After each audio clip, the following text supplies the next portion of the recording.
Control your temper, अपने गुस्से पर नियंत्रण रखें। एंगर, क्रोध।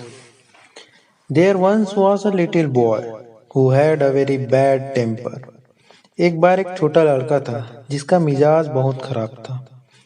His father decided to hand him a bag of nails. उसके पिता ने उसे कीलों का एक थैला सौंपने का फैसला किया। And said that every time the boy lost his temper he had to hammer a nail into the fence।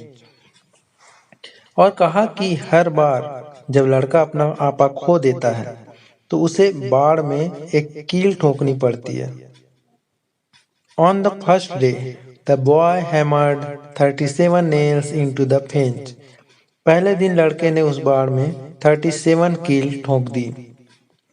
The boy gradually began to control his temper over the next few weeks। अगले कुछ हफ्तों में लड़के ने धीरे धीरे अपने गुस्से को नियंत्रण करना शुरू कर दिया। And the number of nails he was hammering into the fence slowly decreased। और बाढ़ में ठोके गए किलो की संख्या धीरे धीरे कम हो गई। He discovered it was easier to control his temper than to hammer those nails into the fence।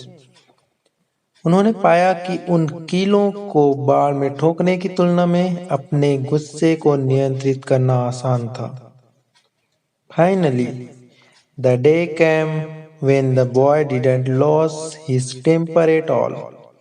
अंत में वह दिन आ ही गया और जब लड़के ने अपना आपा बिल्कुल भी नहीं खोया। He told his father the news। उसने अपने पिता को खबर सुनाई। And the father suggested that the boy should now pull out a nail every day। He kept his temper under control। और पिता ने सुझाव दिया कि लड़के को अब हर दिन एक कील निकालनी चाहिए जब वह अपना गुस्सा नियंत्रण में रखता है। The days passed। दिन बीतते गए। And the young boy was finally able to tell his father that all the nails were gone। और छोटा लड़का आखिरकार अपने पिता को बता पाया कि सभी कील्स निकल गए हैं। The father took his son by the hand and led him to the fence। पिता ने अपने बेटे का हाथ पकड़कर उसे बाड़ के पास ले गया। You have done well, my son। तुमने अच्छा किया है मेरे बेटे। But look at the holes in the fence। लेकिन बाड़ में छेदों को देखो। The fence will never be the same। बाड़ कभी भी वही नहीं होगी।